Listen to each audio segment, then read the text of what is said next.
Alrighty, well, there's been a bit of an interesting little set of circumstances that's been playing out down here. What a glorious day today. Earthquake about 90 miles away from the capital, 5.8 on the Richter scale, it turned out to be. And apparently, the immediate calls, we got this strange emergency service that they call the SES, State Emergency Service, and they do cleanups after storms, and it's mainly volunteer, mainly. And anything else that's gone a bit of mess, they're brought out to. They had calls after the earthquake, almost like in the first half hour, pretty much, or the first hour, something like 46 reports of building damage in the first hour. We're not talking about people who come home from work at the end of the day to find that, the fence between them and the neighbours has fell over and killed the dog or whatever. We're not talking about people who realise the lounge room walls collapsed and destroyed the TV and the couch. We're talking like instant bang as soon as it happened calls. 46. I knew in the state capital from having done renovations, these yuppies, they buy in these fancy areas, all these old shit holes that are made in the 1800s. And I've done some work on some of these, and I remember I got rid of about 3 courses of bricks and I didn't need a hammer. I just literally pulled them all out by hand of an internal wall that never faced rain and weather. That's how these joints have got damp rot and all these issues that are just a bloody big mess. And I knew there'd be a lot of shit falling down. A lot of stuff also fell down in Mansfield, which is the gateway to the snowfields. And it's a funny town. You go in there and they've got snow roofs, and like the roofs are like really steep pitch like that. All of them are like that. And like the damn roof itself will be 2.5 times the height of the brick wall that goes to the gutter type thing because they're built for snow. And they've had a few buildings come down there, of course, because that was the epicenter. Not entire buildings, but like parts of building, like walls that were already leaning, decide to fall over and stuff. Don't worry about them in accommodation because there's no one up in the snow because of COVID. So guess what? Plenty of empty hotels up there right now. So they'll be right. Anyway, so we started off the morning with an earthquake, and then they had the third day of serious protests with riot police and everything down in the capital. And tomorrow they're going to be the most locked down city in the world according to the numbers of days they've been in lockdown. And, as I said, the financial damage is definitely worse than the virus itself has been. And some people are saying the mental damage is as well. The amount of people that have had divorces down there, and also apparently, quietly hushed, the amount of suicides is friggin' incredible down there too. People's lives have just been shot to bits, No pay to cover half of this stuff. And people blew through all their savings, like a lot of people, marriages have ended, and it just everything's gone to shit for so many people. All for this virus to be, we're going to make it zero, and it's almost like not really achievable, But they're stuck on it. Interesting with this whole thing about the protests, the government is trying really hard to spin a narrative, and I think big tech will let the truth slip because we're not talking about Bo Biden, and so it doesn't matter because we're not Americans. So I'm going to tell you the truth versus the narrative.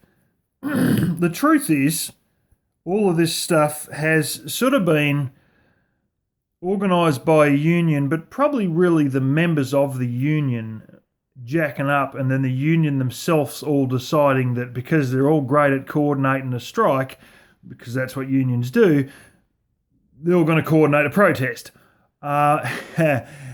And what they're protesting about is mandatory vaccination for people on work sites. I'm talking big construction sites, the multi-level buildings. This union is actually the same one I was in when I was working for that Chinese plasterer on that university building. And like, it's very interesting that another little fact come out. Oh, wow, they're trying to, wow, this is political. The first hitch in it all is this guy who's in power is Labor, and all these union boys, all the union boys, all vote Labor. So they basically voted for this guy who's now decided that he's going to close down all construction sites. Now, they're very interesting. We don't want mandatory vaccinations. We want freedom of choice. They're not protesting the vaccine. They're protesting freedom of choice, of being forced to have this stuff or lose your job, which is the way it's been. You know, people say, oh, that's not the case. No, that's the way it is being told straight up. Anyone who says otherwise is a liar. They're saying you've got to get vaccinated or lose your job straight up. These people are on significant money too. Real dollars. Like what some of you Americans might get in 3 weeks, they'll get in 1 week. That's the money they're on. And the very glaring thing that they can't hide is that they organised the first day of protest. And the very next morning, the government decided, well, we've got too many COVID cases, so we have decided we're closing down all the construction sites. That's it. And it really looked like this guy, who all these union members voted for, has seen them had 1 day of protests against the law he wants to implement. And the very next morning he's woke up and gone, you know what, fuck these guys. Bang. 2 weeks, you're going to be out of a job because we're closing all construction sites. They did wind it back to 25% capacity at times during the lockdown. And, you know, they wind it back up again to maybe 50%. But they've just said the whole lot of closing, bang, just like that. The very day after the first protest in the morning. Very interesting, isn't it? Now, I've got some figures. There are 320,000 people who work in this construction industry. There are 350 cases of COVID. When you combine all the stacks and stacks and stacks of building sites, 350 cases total, which works out to have had 0.1%. Holy smoke, 0.1% of these construction workers have got COVID. Fucking damn it, we've got to close this site. It's getting out of control. 0.1% have contracted it. Serious? Or is this just a little payback because you didn't like them protesting? I think it's a payback. I think it is. Isn't that interesting? Even more gnarly is where the protest was all happening today. For the first time almost ever, they banned news helicopters from flying. All news helicopters were grounded, and the media is a little bit suspicious that maybe they said, oh, well, you give away to the protesters where the police are hiding.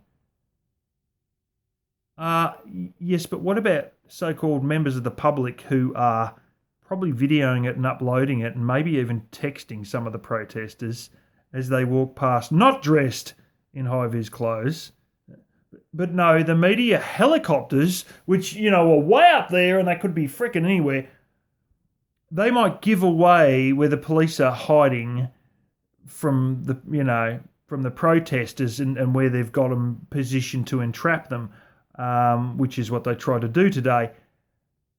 But why don't you want anybody with a camera being there where police are going to start busting people's heads in?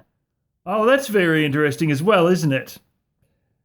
Meanwhile, the same government is saying they don't represent the construction industry. They're pretend protesters.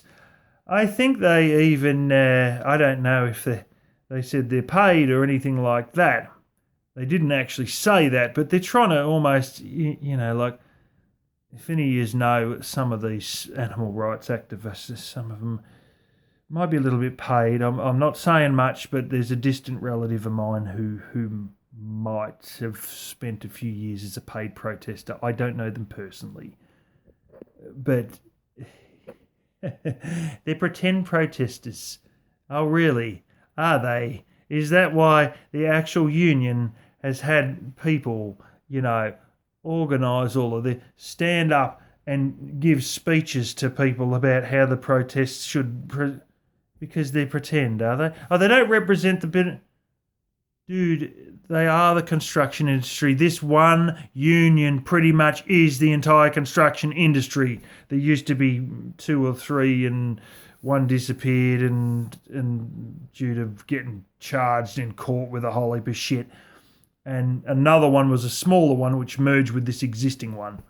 And they actually, one of their symbols is the old symbol of the smaller one that they use. It's a flag of the Eureka Stockade, if you don't know. That was another interesting event, but that's a whole nother story there. But anyway, I just thought I'd tell you all this shit because I'm sure that you're going to get a whole crock of shit if you listen to it anywhere else, because they're really, really pushing hard on fake narratives, on keeping the media out, and all this shit. And considering these guys voted for him, it's going to look very, very juicy come election time. I don't think this guy will even get 2% of the vote come next election. I think it'll be absolutely flattened. I mean, the Greens usually get 5%, and I reckon the Greens let it run them. This will be good. I want to see what it looks like on TV, the look on his face when he realises he's lost. Anyway, there's another third party coming up called the United Australia Party, and I can guarantee they will be classed as the Nazi, and they're all the fruits who are the nuts who are they're going to call them QAnons and all this sort of bullshit. But there's a chance that they might get a bit of traction, United Australia Party,